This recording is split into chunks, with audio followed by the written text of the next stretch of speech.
Beekeeping Nerd. Today I am working on assembling these killer deal that I got from Rossman Apiaries at Nobby. These are 5-frame wooden nucs. They're their economy nucs, and they had them for $18 a piece. I was actually looking for easy nucs, couldn't find them, but easy nucs cost almost as much as these. And so it's possible that I can actually use these to sell nucs in this year. But what I'm doing is, to start with, I'm releasing the packages. A little tough there.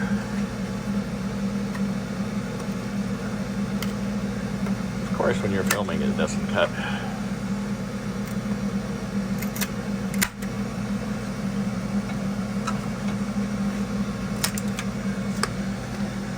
But I'm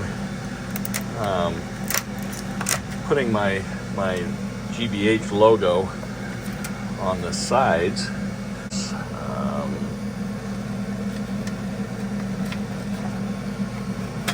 All this part doesn't get lasered, so it goes to the side.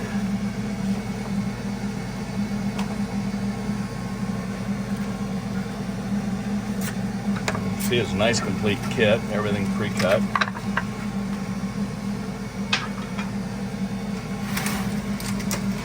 I will take one of the sides, put it top up, line it up in the laser.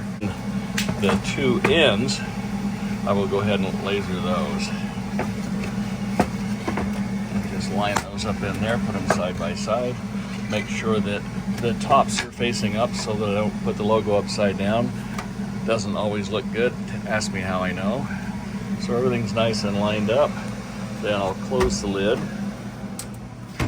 This is my file for doing nucs and that. So let's see, zoom in a little bit here for you. A little bit too much. After I started filming, I realized the cleats that go on the ends of the box would cover up the logo. So I'm going to grab this upper part and just move it down a little bit, about that far, and then go ahead and select the part that I want to work. The bottom is my name and address, which is required by the state Department of Food and Agriculture, and my beekeeping number. And I'm going to come over here, say start. It actually downloads the file, and as soon as it starts downloading the file, the laser will begin. A little dirt on my cover there, or dust on it, but you can see it will go ahead and burn. Once I have them all burnt, then I'll assemble them. And the laser is finished, so we'll open it up, look at it, looks good. Take those out, and then we'll go assemble the boxes. Continuing on, now that the laser is finished, we'll go ahead and assemble the boxes. Get all the parts handy. I'll take one side that is not lasered. I'll assemble them upside down so that all the surfaces are flat against the build board. That way when I put the lid on, it sits flat and the bees don't have to propolize huge gaps.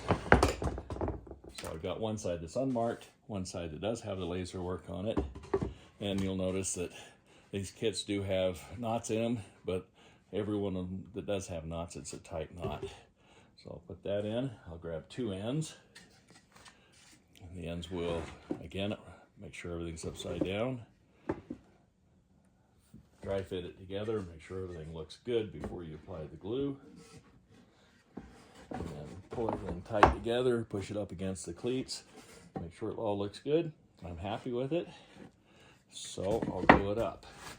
Another YouTuber, Bracken Barker of Barker's Bees and Honey, he went all out and got this really nice caulking gun. But I didn't go so fancy. I've got the GlueMate 450, and it works out quite well for me. I'll apply a liberal amount of glue to both sides of, or both surfaces of the joint. One up, one down. And other beekeepers tell me that if you don't have squeeze out, you don't have enough glue. I'm not going to argue with him. Get everything snugged up against the cleats. Everything's in place. Grab my stapler with the 1/4 inch crown staples. One on top, on each side. Snug it up again. One on the bottom on each side.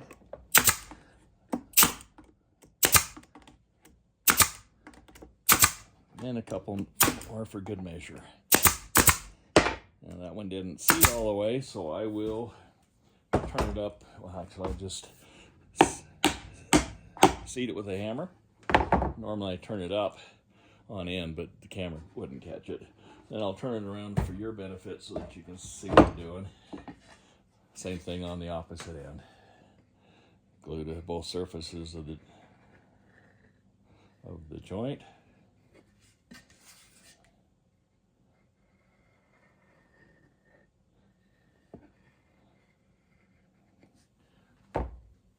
Make sure it's facing the right direction. Outside is out, top is down, so it matches everything else.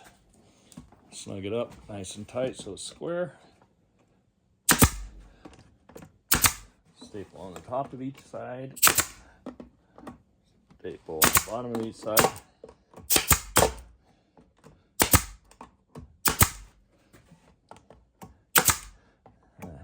Staple gun must need cleaning. It's having a few misses. Now I'll remove the T50 stapler, sorry, the 1/4 inch crown staple, and replace it with the T50 stapler. Let me make sure I got enough staples in there to get the job done. And I don't. So the new staples are in, so the stapler is ready to go. The kits that I bought from Rossman Apiaries comes with a piece of screen that's pre-cut, right size. I'll lay it in place, line it up so there are no wires poking out to get my fingers. Take the T50 stapler.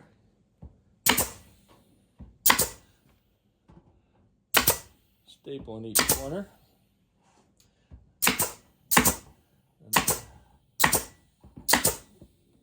I'm probably putting too many staples because this screen gets covered with wooden cleats and the feet, but never hurts to get it fastened up. And we'll switch back to the 1/4 inch crown stapler. Kit comes with 2 feet that go at each end. I think they're made out of a tie-down strap, with the metal banding from a pallet. So they're making great use of old wood instead of throwing it out. And then they have 2 strips that are 3/4 by 1/2 inch that cover the edge of the screen. So all the edges of the screen are covered and held down pretty well. I line those up. Grab the stapler.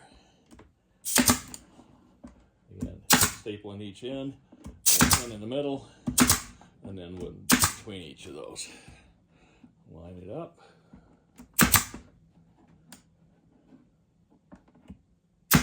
On each end. Now, I'm going to attach the feet with another nail gun. I'm going to go through and do all of them at the same time, so I won't be attaching the feet now. Once that's complete, then we need to, and there's a staple that wasn't set. Smash it down so it's not doing hand damage. Now the camera is a little bit high, so I'm going to work down lower than I normally don't do. The kit comes with a lid that's made with 2 pieces of wood that have tongue and groove. And for places where the humidity is high, that's important and you don't glue it. But here in Utah where it's bone dry and I don't have to worry about it, we don't get much rain, I like to seal the top of the box so that if it does rain, the bees don't get wet. So I'll put a liberal amount of glue in there, snug it up tight, make sure the ends are lined up well, and I'll just go ahead and set this out of the way while we're gluing it. The lid comes with cleats that have a narrow side and a wide side. Again, glue to each of the 3 surfaces.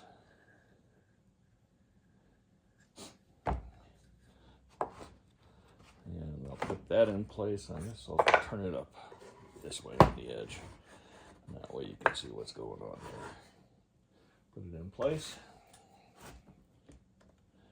Staple on each end. And then one on either side of the glue joint for the tongue and groove studs. Turn around the other way. Get the second one. Glue on all surfaces.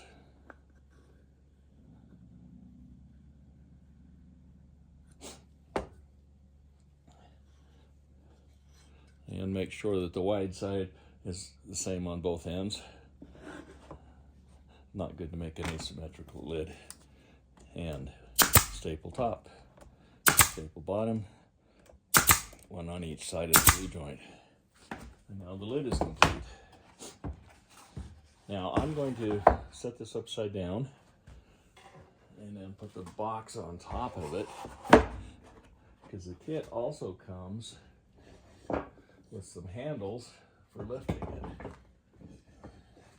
And they go here on either end on the boxes, and you don't want the handles to be too high, otherwise the lid won't fit flat. So I like to put a little bit of a gap in there, so I'll raise it up about 1/8 of an inch. And to keep it that way, I'll take a piece of 1/8 inch plywood. Actually, I think that's 6mm plywood. So I'll get the plywood in, liberal amount of glue,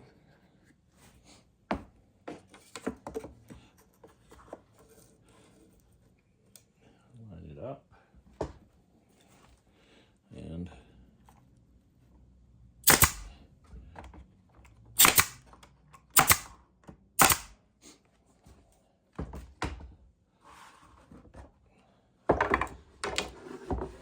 flip it around. Do the same thing again. Handle, liberal glue, put the plywood in place as a spacer, handle in place, hold everything snug.